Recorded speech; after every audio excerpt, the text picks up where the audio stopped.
The diner was a funny little thing, like everything that starts here, it really just started with a sign. So I found a Ruby's Diner sign.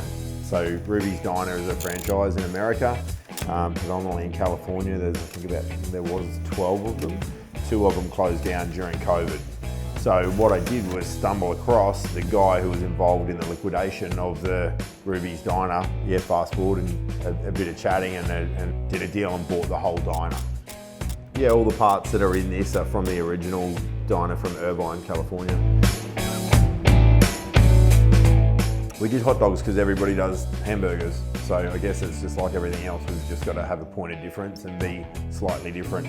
I remember going to America and going to Five Guys and having a hot dog there and blew my mind and just thought it was the best thing in the world. The Grand Royale is always, that's a funny little thing. That was just the hot dog that I would make at home. Luke and I would do on a weekend if we'd do them.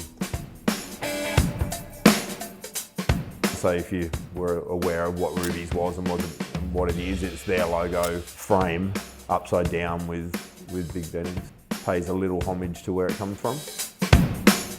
Everybody comes here and it's all about 782 and showing all the cars that we've got. I want to do it the other way and make it just a cruise, cars and coffee type thing where people bring their cars. Everyone can lay up, own the street, park their cars up and have a wander and do a cars and coffee type ride.